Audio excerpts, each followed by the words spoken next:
John 20, 19 to 23.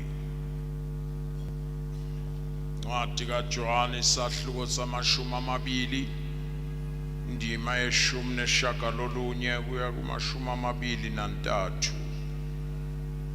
Akosikhonze ngolwimi oluzwakalayo la Alex.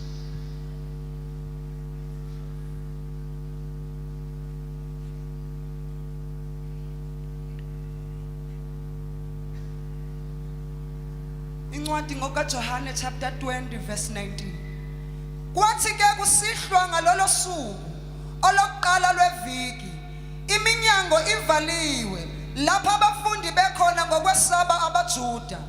uJesu wafika wema phakathi kwabo wathi kubo, ukuthula makube kunina. Verse 20. Esashilo lokho wabakhombisa izandla nohlangothi lwakhe. Base bethokoza abafundi beyibona inkosi. Verse 21. Khona uJesu wabuya wathi kubo, ukuthula makube kunina, njengokuba uBaba engithume mina, nani ngiyanithuma nina. Verse 22. Kwathi ukuba asho njalo wabaphephetha, wathi kubo, yamukelani umoya ongcwele. Verse 23. Enibathethelela izono zabo bathethelelwe, nenibabamba ngazo babanjiwe.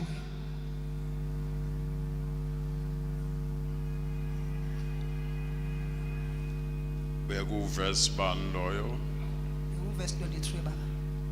Qhubeka ume ku 24. Verse 24. Kepha uTomasi omunye kwabayishumi nambili othiwa uDidimu wayengekho kubo mhla efika uJesu. Yizwi lenkosi leli bandla lonke lizothi amen. Liphilile baba, suthise ngalo egameni likaJesu, malize lisunduzwa ngamalanga bomlilo asemazulwini.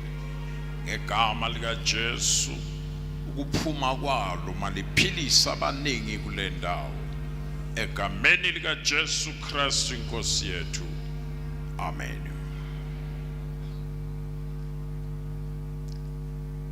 Wonke umlandeli kulindelekile ukuthi uma esuswa kubalandeli bakhe kube nento abashiyanayo ebaluleke ukudlula intshumayelo azikhulumile phakathi kwabo.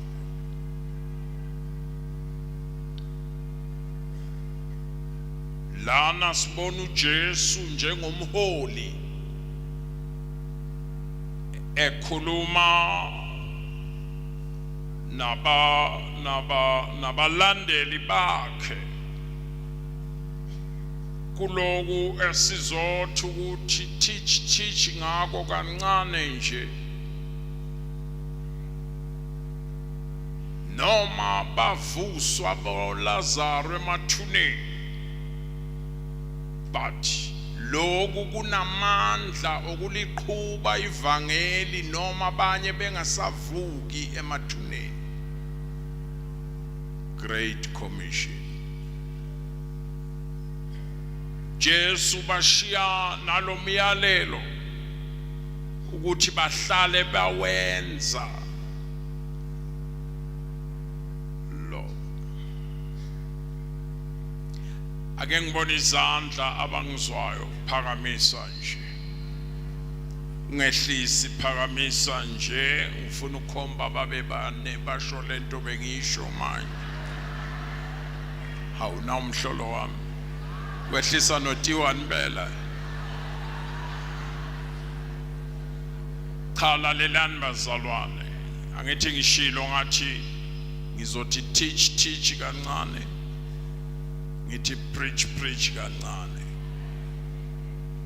Lawa amasondo eGNF noma unhlapha ngasekho emhlabeni. GNF izoqhubeka uma ningabamba lamasondo lawa. Ngoba inhloso kaNkulunkulu, inhloso kaJesu wayengezanga ukuzokwenza isonto elihluke kwamanye amasonto, kodwa wayezokwenza inqola ezolanda abantu ekuhluphekeni basindiswe. Uma ningabamba lowo mbono loyo, bengishumayela lapha eZimbabwe enhlapho be-celebrate 260 years wabo umpostoli okaNgcolosi afika kuleli lizwe lakaMgabe. Khona abanye bashumayeli bebabamemile abaphuma kwi-Assemblies of God sebanama ministry abo makhulu kudlula i-Assemblies of God.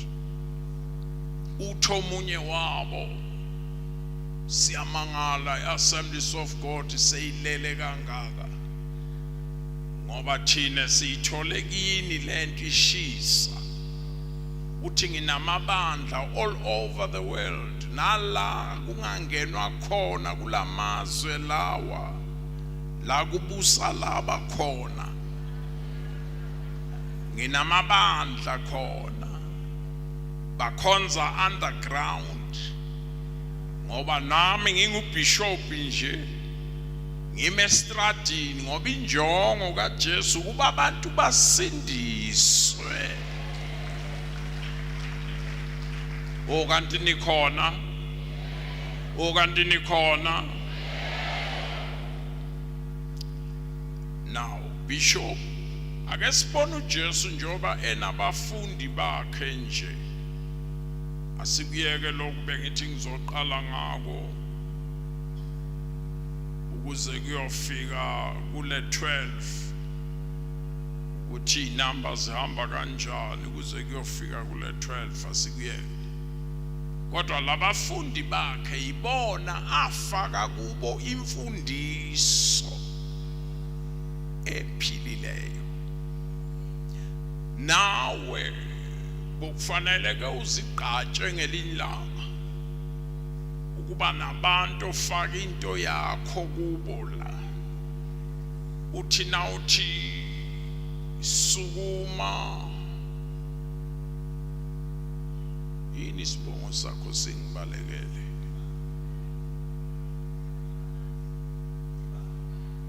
Ndaba awuphinde yena loyo ke uthi na uthi sukuma abeke imfundiso ehamba emthanjeni wakho. Uthi uhleli phansi udikini ikhanda uthi uNkulunkulu ungenze ngasala. Ake sibona abafundi bakaJesu nawo kakhulu nabakhuluma about Great Commission laba ayehamba nabo. Ake sibone bona bese ngihlala phansi. Ngiyazi ukuthi anikangizwa kodwa khona abangizwayo abayamncintisana. Ake size uMatthew ukuthi wezwa kanjani uJesu ekhuluma ngeGreat Commission. Matthew chapter 28 verse 19 and 20. Ake sibone uMatthew owalandwa kude kabi uma lesifundiso sokuthi hambani. Wasizwa kanjani uJesu esikhuluma? Ake simuzwe 28 19 20. Incwadi ngokaLuka 28 verse 19. Matthew 19 verse 28 verse 9 Matthew 28 verse 19 and 20.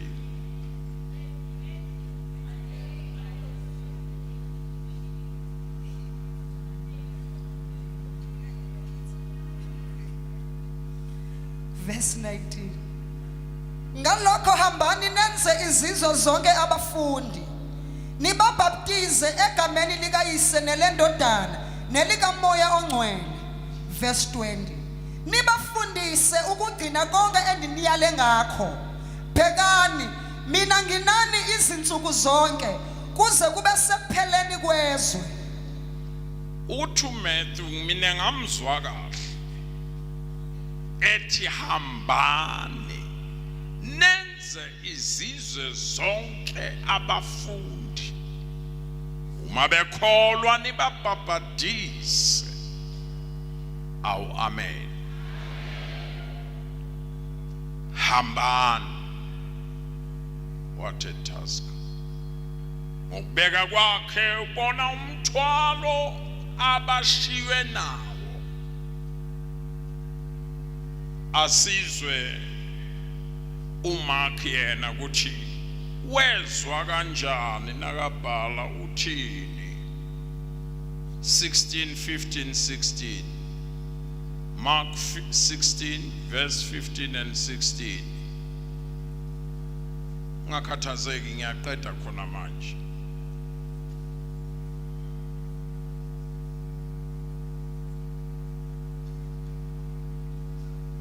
Mark 15, 16 verse 15 and 16.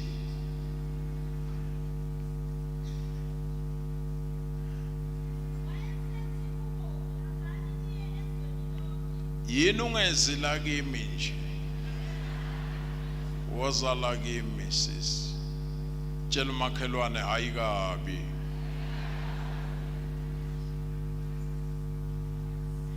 Yebo. Wayesethi kubo, hambani niye ezweni lonke, nishumayele ivangeli kukho konke okudaliweyo. Okholwayo abhaphathiswe uyakusindiswa, kepha ongakholwayo uyakulahlwa. Amen. Naye ungahambi. Bheka lo Dr. Luke 24. Ungahambi naye lo usabeka cisho kufana nalo yamzalwane, kodwa sekuthe ukuhluka. Tiwane kancane nawulalele uyezwa ukuthi message ayisafani njengokusho kuka Matthew. So khona ukuthe ukushintsha kancane. Nongangeni uyozayingena. Nangakhuluma into la kutiwane bese ngithi bayisho bonke la iyofika kusisi lapha seyingasafani nala eqaleni. Oniyangivumela, ngifuna sibone lokho nje. Asibone lokhu dokotela uthi wezwa kanjani yena. Ungalalela uMatthew, hambani impela, ungathatha isikhwama uhambe. Kanti khona okunye okusafanele ukuthi kulungiswe. I-miss call nale kodwa bazocishe bezwe. Funda uLuka 24:45 to 47.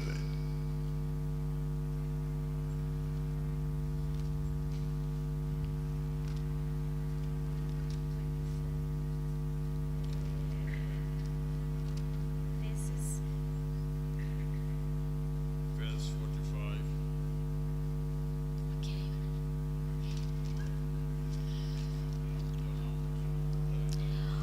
Khona wayesevula ingqondo yabo.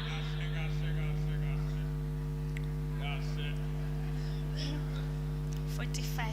Kodwa nizwe kahle.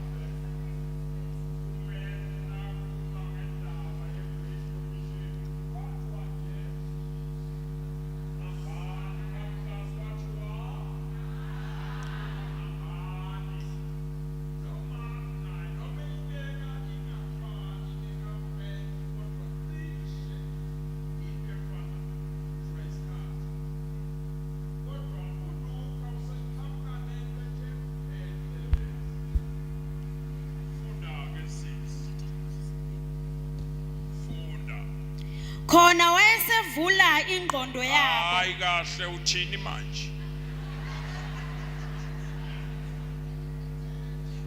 Sozongizwa ke Tiwane ukuthi uma ngabe uzwe kuMatthew uzothatha ikhwama uvela uhambe uyoshumayela ingqondo ingakavulwa.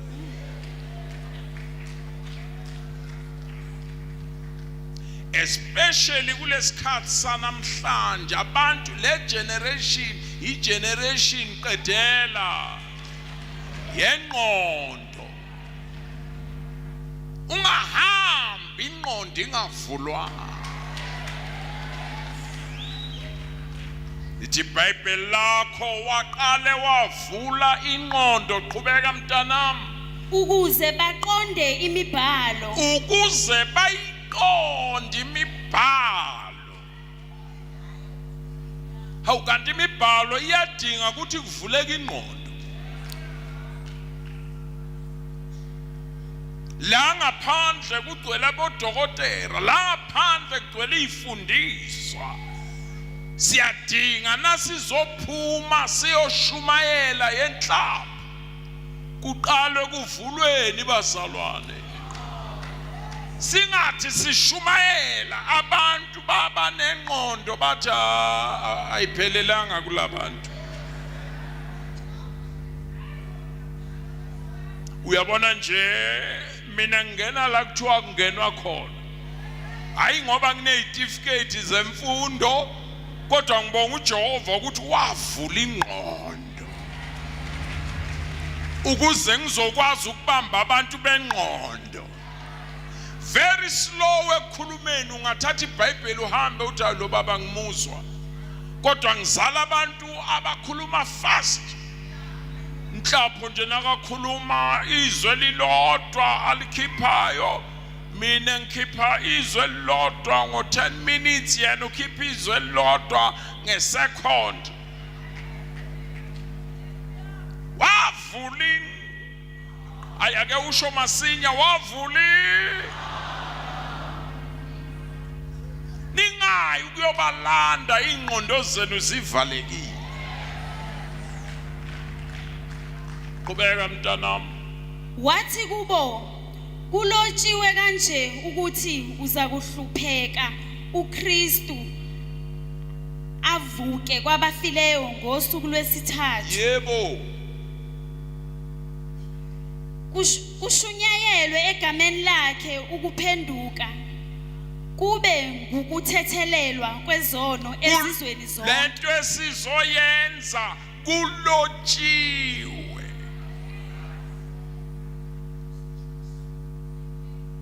Sizokhuluma into elotshiweyo ukuthi uKristu wahlupheka wafa, kusho ukuthi sine message esiyoyisho ebantwini. Qedela. Uqalwe eJerusalem. Hayi uyangiqeda kudokotela. uMatthew mntanami nakakhuluma uthi hambani, akunasiqalo uthi kuqalwapi. Uthi ke lo ningahambi nje, qalane eJerusalem. Amagama ningasuke eThekwini nijahela ukuze Alexandra, qalani lapha eThekwini. Nabase Alexandra iJerusalem labo yilo leli. Baqale la kuyabulawana la thina siyimpendulo, masingabi impendulo esivalele ngaphakathi kwezindonga. Masibe impendulo eya ebantwini, ingqondo yethu ivulekile. Uyazi njengoba ngikhuluma kanje ungathi ekseni before kuvalwa ngavele ngithi ake siphume. Singashumayeli nje shaya ichorus. Sehle nalomgwaqo siphinde sibuye nalomgwaqo nje si. Ungabona ntambama singabuya nabantu abangakanani la. Maninganeliswa ukugida nodwa la. Umuntu phakama nhlapha. Hayi kabi. Senamandlanyana la kuwe phakama. Umuntu laphe yedwa ekwazi ukulanda yonke lenyambalala. Sibukelwe isilandane njoba ngimela. Kangakanani uma singaphuma thina la. Woo!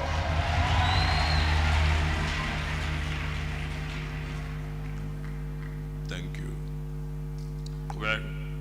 Nina ke ningofakazi balezi zinto. nine ningofakazi balezinto. Yebo.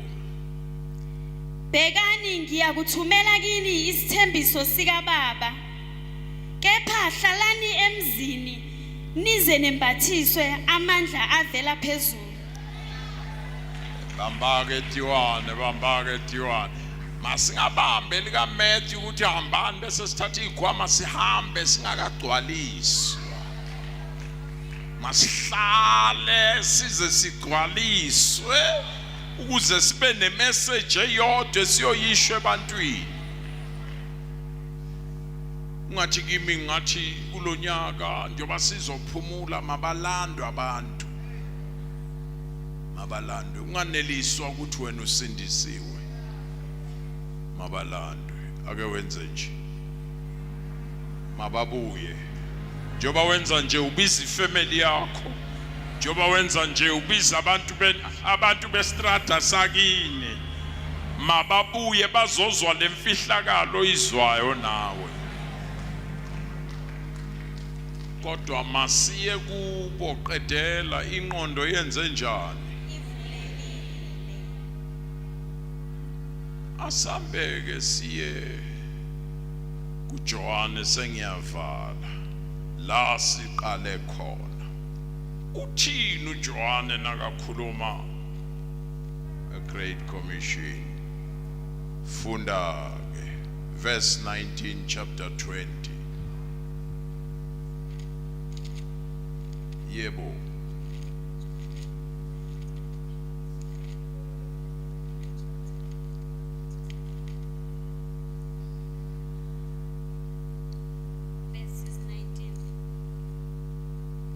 Kwathi ke kusihlwa ngalolo suku olokuqala lweviki. Sihlwa ngalolo suku lokuqala lweviki. Yebo. Iminyango ivaliwe. Iminyango uJohane yayivaliwe. Lapho abafundi bekhona ngokwesaba abaJuda. Bezivalele khona ngenxa yokwesaba abaJuda. Yebo sisi. uJehova wafika wema phakathi kwabo. Phinda. uJehova wafika wema phakathi kwabo. Phinda. uJehova wafika wema phakathi kwabo. Kahleke lithe lakho uJehova.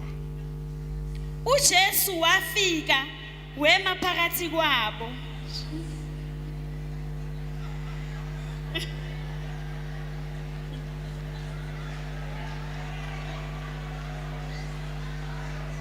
Well, lithi iBhayibheli iminyango qedela.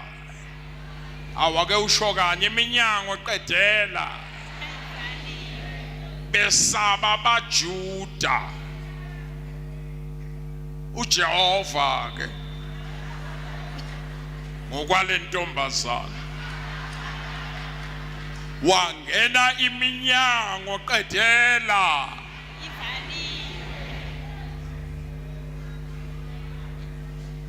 Bathi bebuka babona kungena ikhanda phakathi kwe18. Ikhanda lathi holokohlo. Kwalandela isifuba. Kwalandela inyawo. Wangena waphelela. Omega uthe sengenile phelele badlula kuye. Babheke emuva ukuthi uMira udilikanga yini. Babona uMiru lokunjalo kodwa yena engenile. Iminyango ivaliwe kodwa yena qedela. Ngizothi namhlanje GNF noma ngabe iminyango ivaliwe siyangena.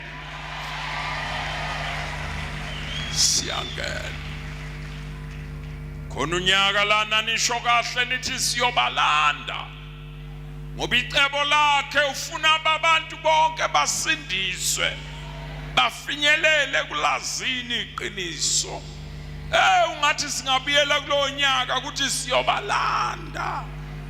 Ngene iminyango ivaliwe. Qhubeka mntanami.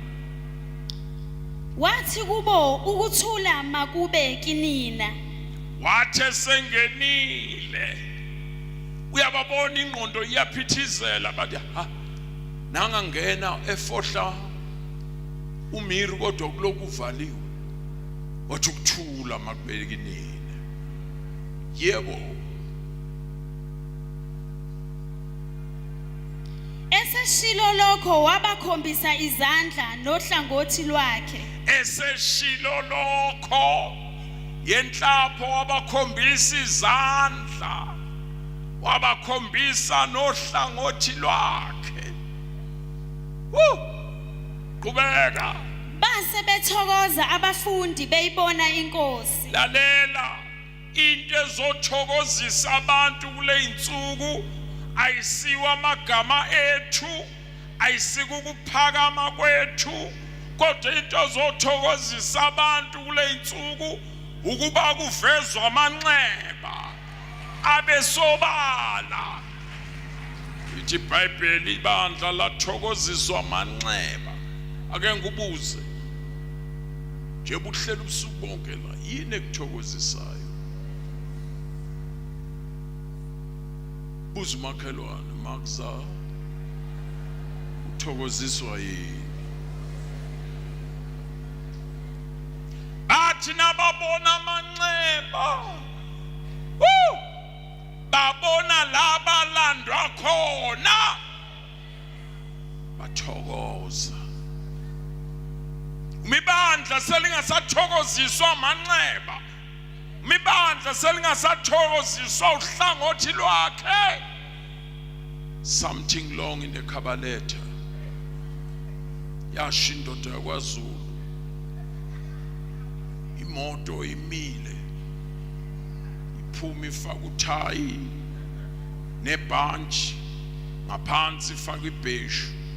Babuze egrash bathi kwenze njani njengoba imoto ingadumi nje? Wathi don't know but ngiyacabanga something long in the Kabbaletha.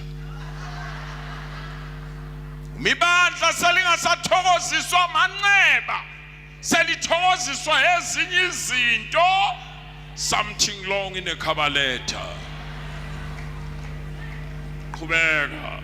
Khona uJesu wabuye wathi kubo ukuthula makube kinina. Bathi nabathokoziswa amanxeba wathe kumemezile enhlapho ukuthula, waphinde wanezela ukuthula phezu kokuthula. Kuthula makube nani. Awubuza umakhelwane uthokoziswa yini? Qhubeka. Njengokuba ubaba engithume mina, Yebo, nami ngiyanithuma nina. ha njengoba ubaba engithume mina nami ngathola nini, nami ngiyanithuma. Bathume enhlaba, bathume enhlaba, bathume.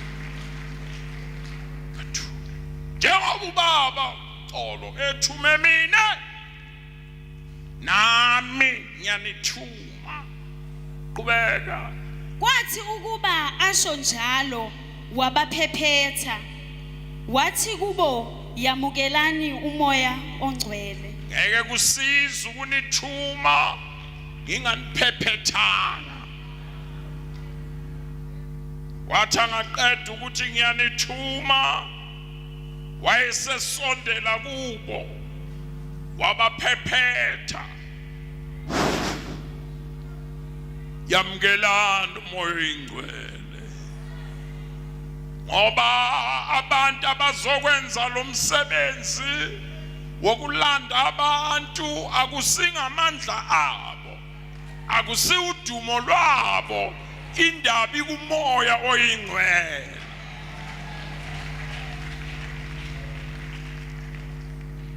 Qhubeka ngivale. Enibathethelela izono zabo bathethelela.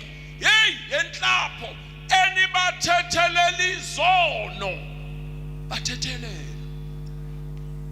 Qhubeka mntanami. Neni babamba ngazo babanjiwe. Hey, neni babamba ngazo babanjiwe ninikwa amandla sabekayo ukuthi khona abantu ongathi na ubavalela kuvaleke yonke into, khona abantu ongathi na uvula kuvuleke yonke into. Qhubeka.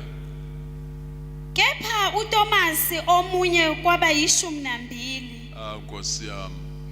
othiwa uDidimu Yebo. wayengekho kubo mhla efika uJesu. Vala iBhayibheli, hlala phansi. Amen.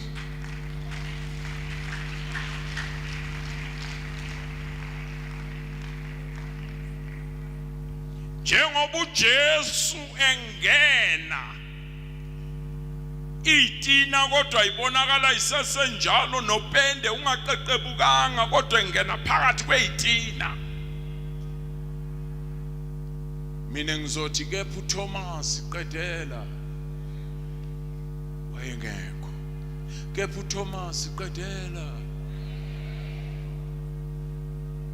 Njengoba uJesu ephakamisa izandla babonisa amanxeba, ngilinyaziwe ngenxa yenu, wababonisa nohlangothi njengoba bejabulela kepha uThomas qedela, kepha uThomas.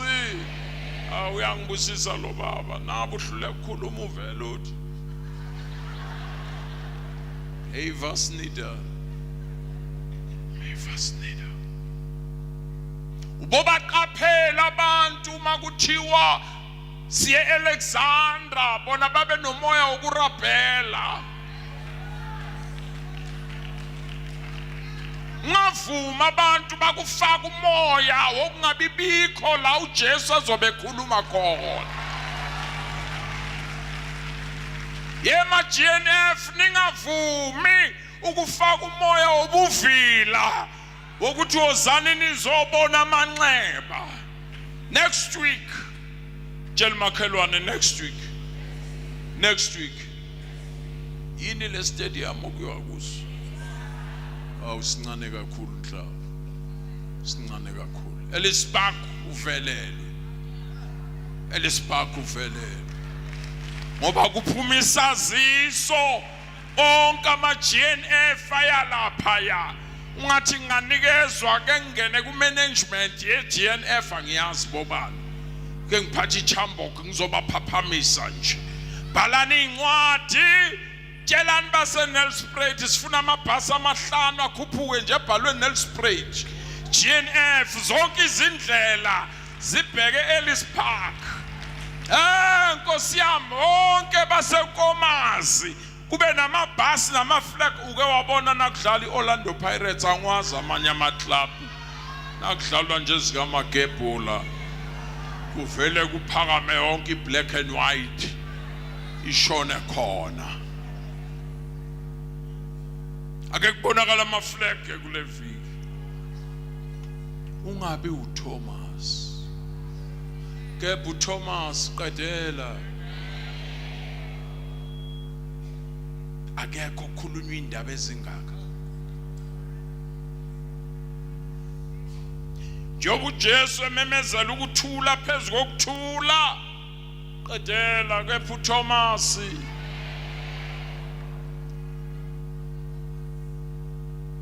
Awukababona abantu wena baseve phezulu kwikomiti eliphezulu ebandleni.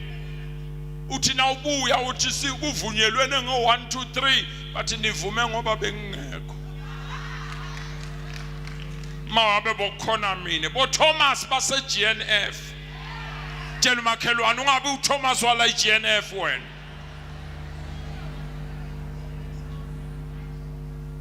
Nivume ngoba bengingekho.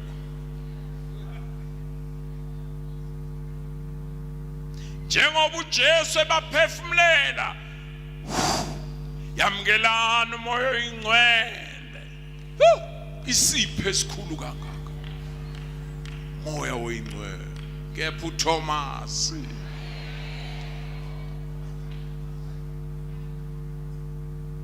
uzofika phambane ngisho nabantu abamkeliswe umoya oyingcwele. Njengoba uJesu ebanika ikhiyo etheni babopha ngezono zabo baboshiwe, bakhululayo bakhululiwe. Kebu Thomas evasnida ubuyele bandleni kusasa ngesonto nababuza bekunjani ku night prayer, uthi Kebu Thomas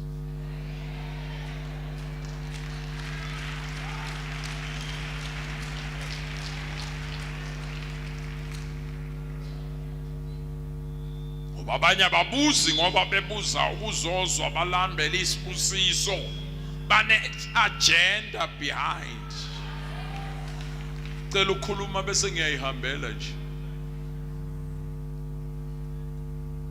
Njengoba sowubanda nje ungaziboni uyaphambili noma uyemuva, ubanjwe buThomas. Ene wawungesinje uyazi. Nami uyangixaka nje, washo noPaul lesho wabaseGalatia wathi niyangixaka nje ukuthi seninjani nanishe. Ngadliwa abantu wafika. Wathi efika bamthulela ireport bathi hey siyibonile inkosi. Wathi yenze njani? Athi ingene iminyango ivaliwe. Okusha njengakaza akwenza sahamba nathi ukuthi kukhiwe yena ngene. Wathi hey emva kwalokho wathi waphakamisa amanxeba. Sathi kwabona sabusiseka sajabula. Thomas wathi kahlenike neda la emanxebeni akakabuye nami ngikhona. Ngifuna ukuwakupuluza lamaneba ngifake iminwe yami ngwakupuluta. Hey khona abantu esihamba nabo nje bane gift yokupuluta. Abanye bakupuluta izinto za 1919. Nomuntu uzoxolisa athi kahleke before uxolisa. Uyakhumbula ngo1919? Uyakhumbula ngo1919? Ngo1929? Uyakhumbula ngo1939? Uyakhumbula ngo1940? Yonke into yakhe ihamba ngo9 ngoba kaxoleli. Bathi noma ningakhuluma nithini nimiyeka esela anwakupuluti. Isasho njalo wangena uJesu. Wathi nakangena waphakamisa izandla wabiza uThomas. Thomas woza kuzokupuluta. Ngoba njobe ekhuluma la indlebe yakhe iyezwa. Thanda ukukutshela ukuthi nalezi zinto enikhuluma emakamereni indlebe yakhe yezwa.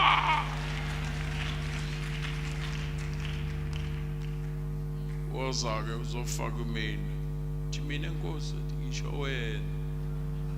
Ayithi uthe ufuna ukufaka mina buya ke. Uzofaka mina.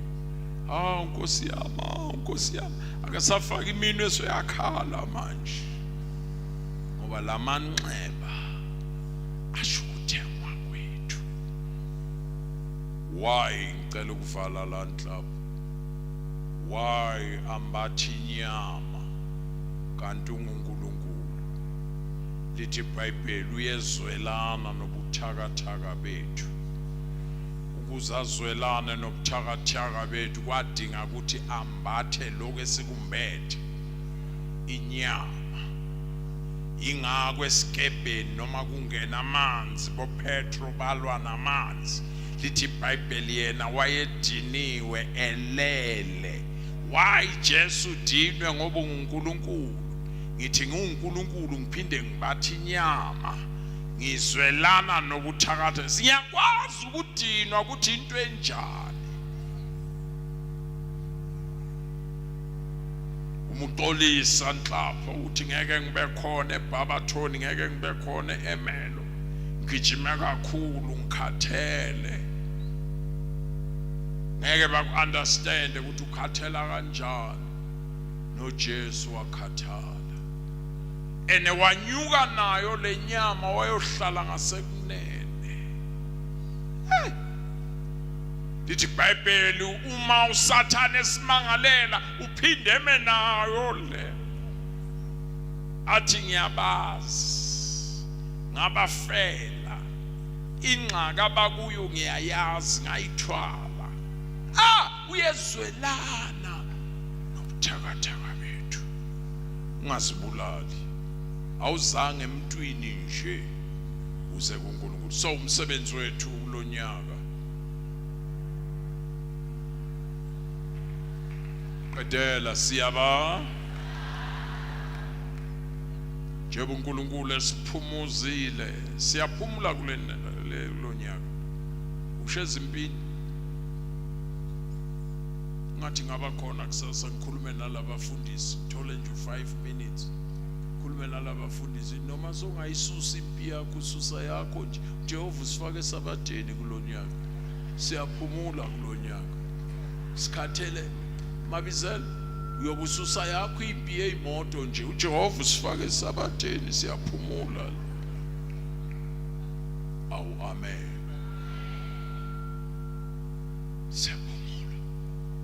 Then 2021 nakuthi 1 fanele siqale sinestamina, ngoba khona ezinye ezizayo, yimpi emva kwempi, kodwa sikwazi ukuqala manje.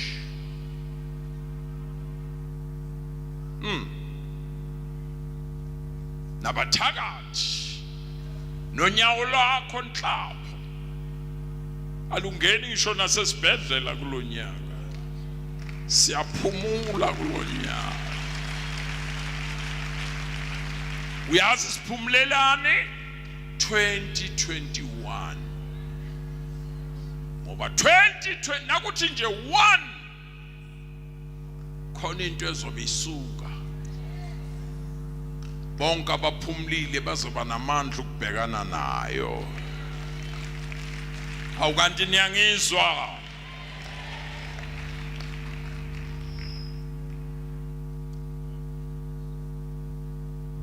Jehova sifake esabatheni. Izwi lenkosi leli ngicela nilithathe njengoba linje,